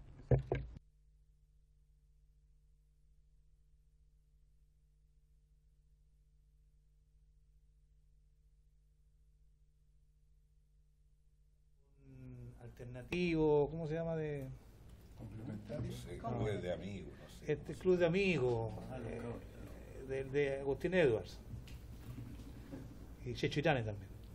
Club de Toby. No es de todo. Perfecto. Me equivoqué con respecto a la pequeña Lulú. Ya. Muy bien. Entonces, presidente, quizás parto con la pregunta de la diputada Carvajal, que hay diferenciación incluso en los pensionados. Yo tengo las estadísticas de pensionados por sexo, y del total de 106.000 pensionados, 63.000 son hombres y 42.000 son mujeres. ¿Y por qué? Solo para explicar, porque esto no da cuenta de la proporción que son mujeres en servicio activo. Es porque obviamente aquí están las pensiones de retiro y también las pensiones de Montepío. Muchas de estas pensiones son pensiones de Montepío. No tengo la desagregación en cada una de las categorías corresponde. Y lo que sí, no hay un... Sí, claro, pero ¿cuáles son de retiro y cuáles son de Montepío? Yo se las envío, ¿sí? Y lo que sí es que normas especiales en el proyecto de modernización de la carrera no hay normas que distingan por el género. Sin embargo, ya la normativa actual tiene, por ejemplo, abonos por hijo para las mujeres que no tienen los hombres que están en servicio activo, que son beneficios que se gatillan a los 20 años de servicio para efecto de computar la pensión. Entonces, hay algunas ya en la regulación vigente distinciones respecto de las mujeres que cumplen servicio en la Fuerza Armada.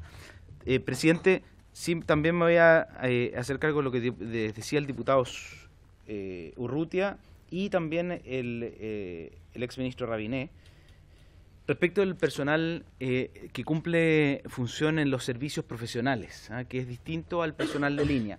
El personal en los servicios profesionales, estamos hablando de justicia, servicios religiosos, dental, médico y me falta alguno, es el 2% de la planta total del personal. Estamos hablando de un porcentaje bastante acotado. ¿Y por qué? Y porque ese corresponde al personal de uniforme. Del total de profesionales que hoy día se desempeñan en las Fuerzas Armadas, el 75% son civiles, que cumplen funciones como civiles en las Fuerzas Armadas. Solo el 25% de esos profesionales son profesionales de uniforme, es decir, personal de justicia, dental, médicos o de servicio religioso. Y la lógica es que ese personal de uniforme es el que se embarca, el dentista que va en el buque, el militar que va en campaña o el médico que va en el avión, digamos, ¿no es cierto? Y por lo tanto, solo ellos deben estar sujetos al sistema previsional de Capredena. Esa es la postura del gobierno y eso es lo que está en el proyecto. Ese otro 75% de civiles que se desempeñan en la Fuerza Armada, DL 3500, sujetos al mismo régimen tanto de jornada como previsional que está el resto de las personas. ¿Por qué se hace la excepción respecto del sistema de salud? Y tiene una lógica más bien operativa, más que de derecho.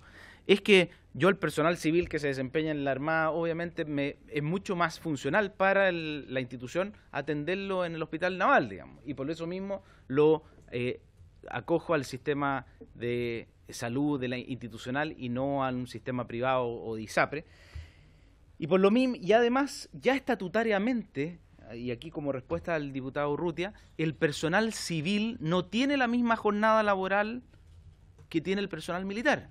El estatuto del personal de las Fuerzas Armadas establece en el 139 que la jornada de los oficiales y el personal del cuadro permanente y la gente de mar y la tropa profesional son las obligaciones propias del servicio. Esa persona, a la hora que lo manden, tiene que ir. Sin embargo, en la jornada ordinaria de trabajo de los empleados civiles y del personal a contrata técnico administrativo y de los profesionales que tengan título a jornal, etcétera, será de 44 horas semanales. Es decir, una jornada de trabajo equivalente a la que tiene cualquier civil de la Subsecretaría para la Fuerza Armada. Por lo tanto, hay una distinción y esa distinción tiene que tener también su correlato en el sistema previsional de los civiles y hacer la distinción clara de aquellos profesionales de este 2% que cumple funciones de uniforme, que está sujeto a las mismas condiciones que un personal de línea de uniforme. Presidente, lo único, también hemos tomado medidas... ¿Podría hacer una pregunta por su intermedio? Yo entiendo perfectamente el tema de los médicos, de dentistas, en el caso de despliegues en barcos, aviones o campañas. Pero personal de justicia no me cansa mucho, personal de finanzas. Quiero ser lo más franco posible.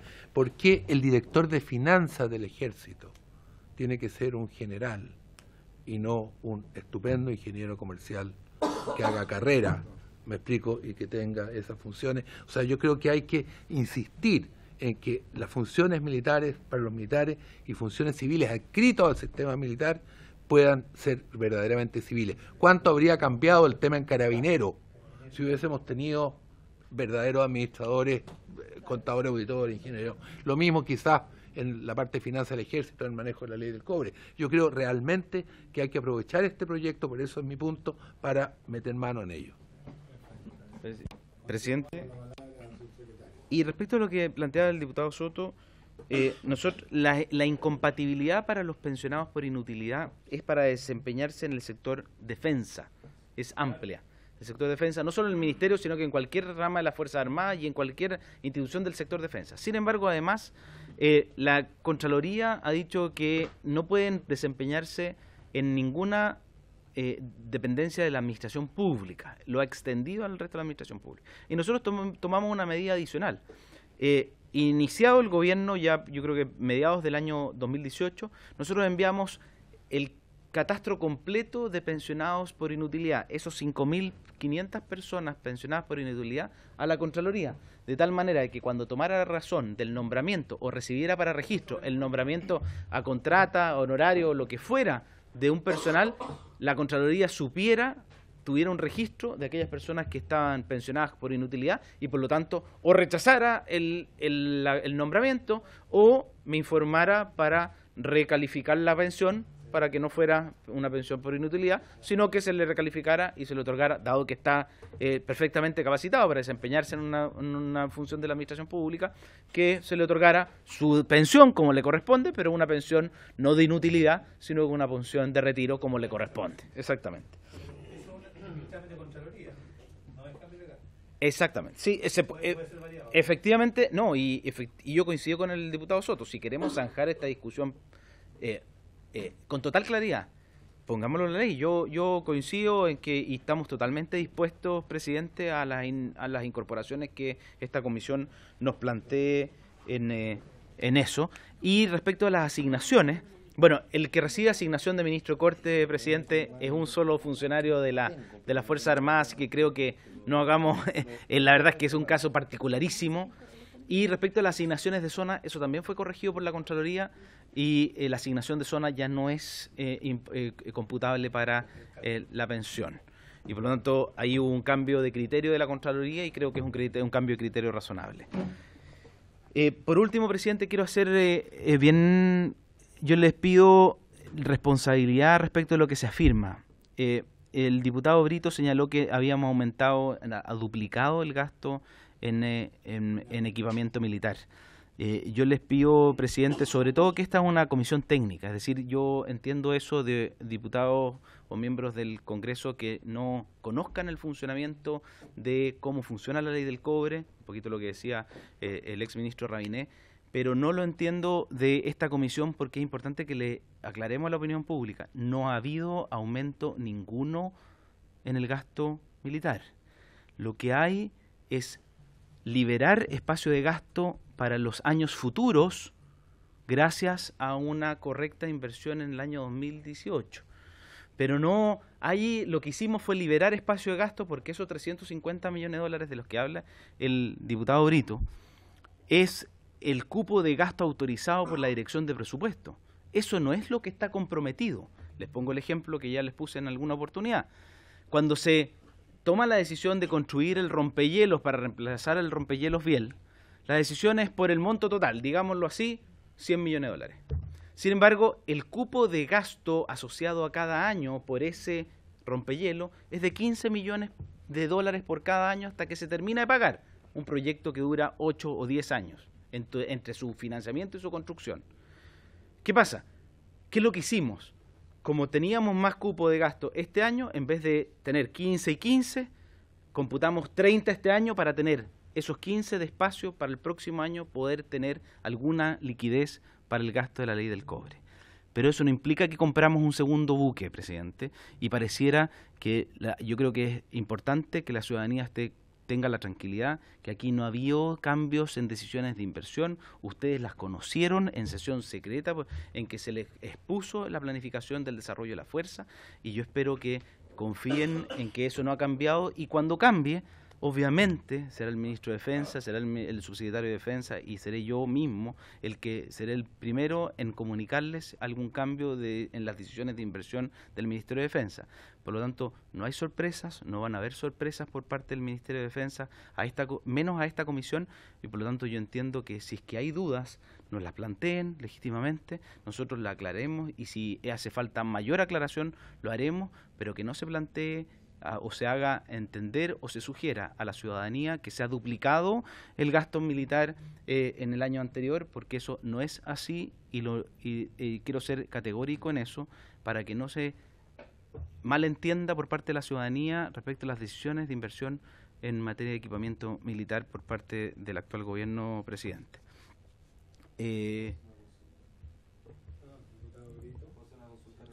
Respecto a la reserva, efectivamente, yo creo que aquí esto es una práctica histórica, no tengo recuerdo de cuándo habrá comenzado. Tiene base legal porque la reserva puede ser, personas a quien se les entregue instrucción pueden ser incorporados a la reserva de las instituciones. Un poquito relacionado con lo que planteaba el mismo exministro Rabinet respecto a potenciar la reserva como aquellas personas que no solo por haber pasado por las Fuerzas Armadas, sino quizás por sus capacidades y su cercanía con las Fuerzas Armadas, pueden ser incorporadas dentro de la reserva con una instrucción militar, que pasen por una instrucción militar. Y muchas de estas personas pasan por instrucción militar, es más, hacen campaña y se incorporan a la reserva de las instituciones.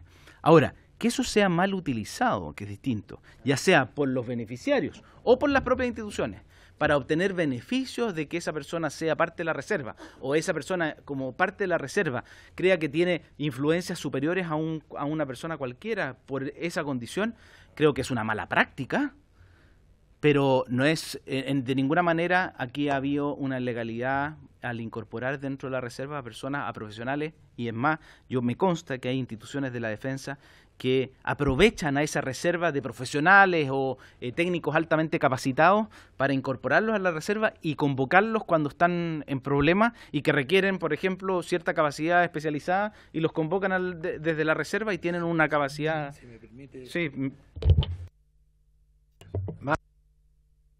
De imagen clasista que se ha usado a esa referencia. Yo creo que hay de todo, cambia, creo que partió siendo mucho más aristocrático que lo que es hoy día. Yo creo que es extraordinariamente importante, pero quiero narrar solo una experiencia.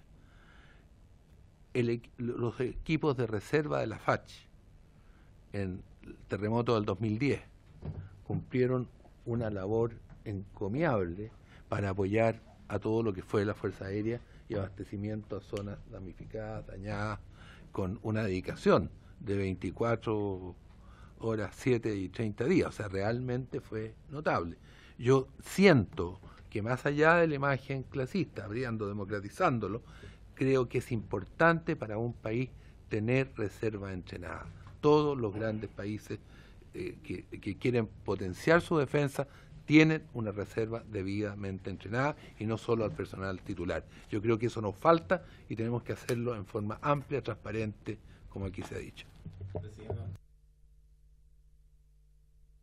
Yo le digo antes la palabra al diputado Brito. ¿Usted terminó? Ah, ya, perfecto. Presidente. Diputado Brito y después diputado Pablo Urrutia. Sí, yo acojo el llamado y yo me tomo esto con harta responsabilidad, razón por la cual me preparo, estudio y pregunto bastante cuando no tengo la información o no tengo certeza. Y es por eso que también pido reciprocidad. Si yo veo cuánto le cuesta a este Congreso Nacional al Estado de Chile el año 2008 y cuánto le cuesta hoy día, voy a ver que el Estado de Chile ha disminuido el gasto en el Congreso Nacional. Pero si yo lo veo en términos absolutos, ha aumentado. Esa fue la falacia que se intentó construir al inicio de esta presentación en torno al gasto de defensa, que no había aumentado, cuando en realidad sí ha aumentado. A mí lo que quiero acá plantear, y no sé si me interpreté mal o yo entendí mal, pero me gustaría dejar muy bien claro la información que yo comuniqué, y por eso, por su intermedio, presidente, consultaría si sí o si no, si es cierto o no. El gasto autorizado en promedio entre el año 2015 y 2017 para la compra de material bélico mediante recursos del cobre fue de 355 millones al año, y el gasto autorizado para el año 2018 fue de 775 millones de dólares al año, porque yo he hablado, y quizás no me expresé bien, pero del gasto autorizado para la compra de material bélico con recursos provenientes del cobre. Si es así, se duplicó. Si no es así, entonces yo entendería la explicación de que se ha mantenido. Eso es lo que yo había afirmado, presidente. Gracias.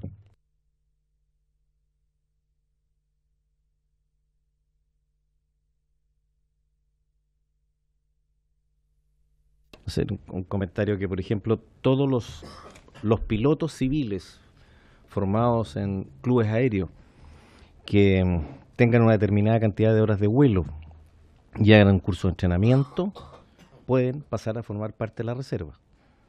Lo mismo pasa con todos los patrones de yates que sepan navegar, tengan conocimientos de navegación y tengan un cierto requisito, más un curso de capacitación, pasan a formar parte de la reserva. Y el Ejército tiene algo similar, y eso es de antigua data.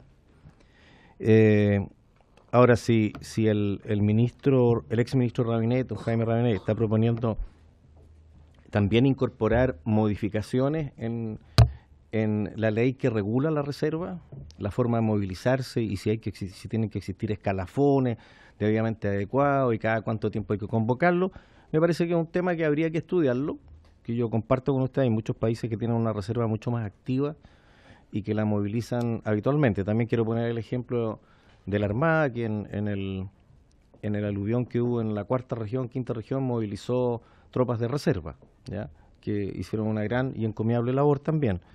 Y entre los cuales vivían profesionales del área de la construcción, por ejemplo, y que hicieron una muy buena y positiva labor en forma absolutamente gratuita, ¿ah?, porque además en la reserva no se les paga.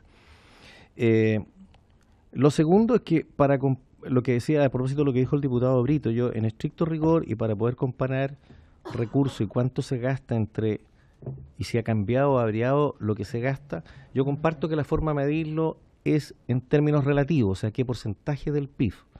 Ahora, si usted lo quiere comparar en términos absolutos, quiero recordarle que 1 millón de hace 10 años no es lo mismo que 1 millón de ahora, y usted lo sabe. Entonces, la única forma de comparar es que yo tengo que traer a valor presente ese millón, y ahí recién lo puedo comparar.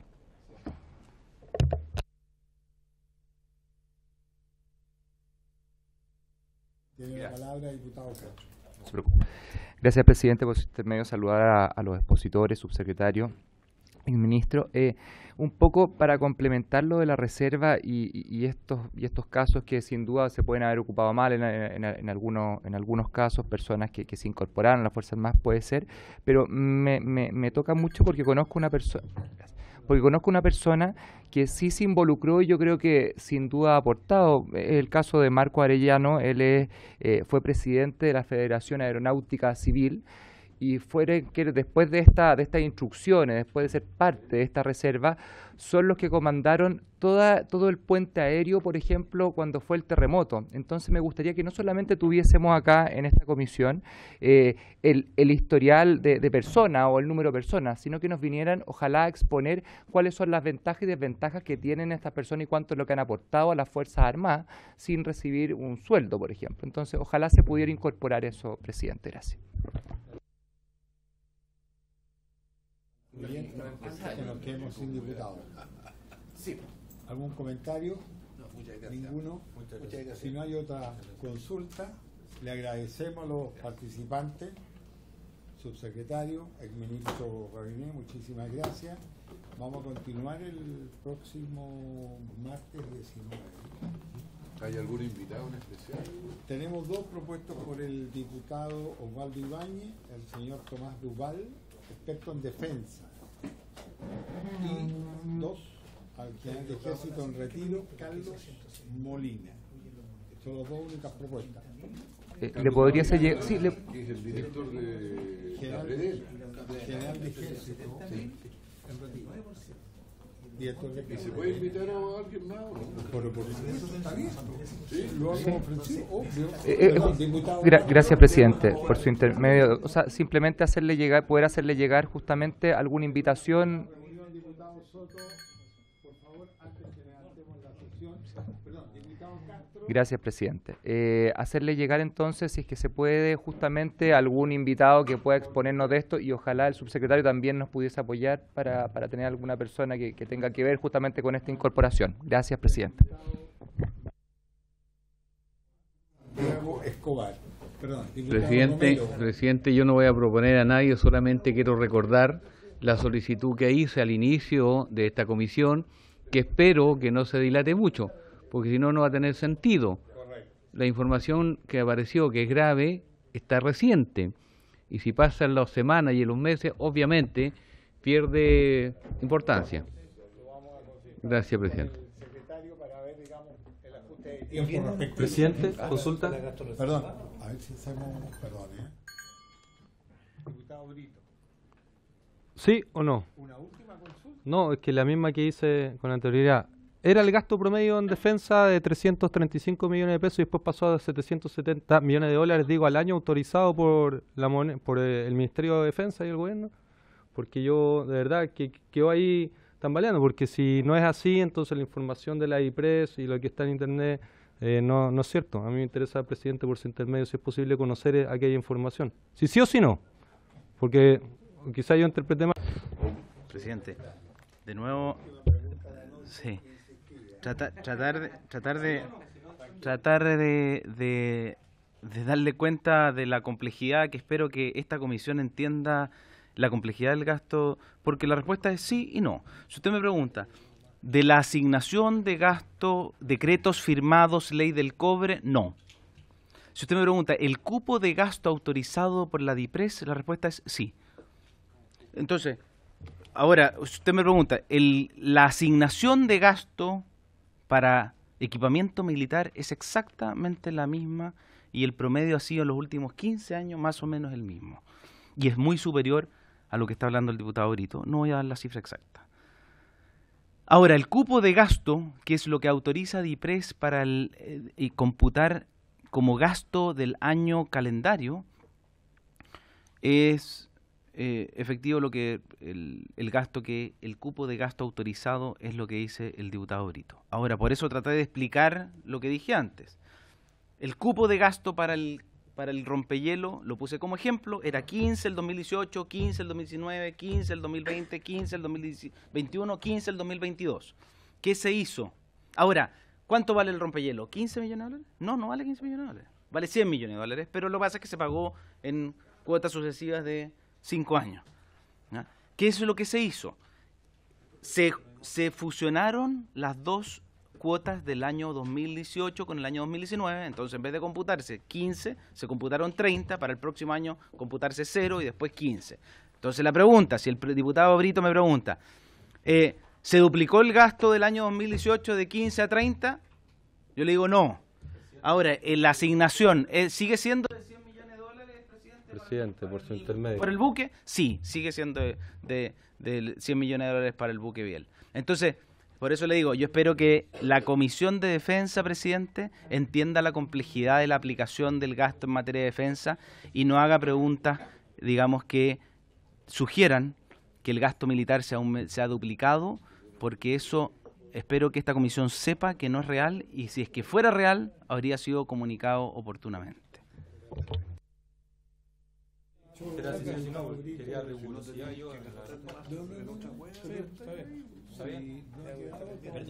Espero haber sido riguroso en la respuesta, no. Sí. Pero todavía no entiendo por qué Eduardo Cumplido se murió.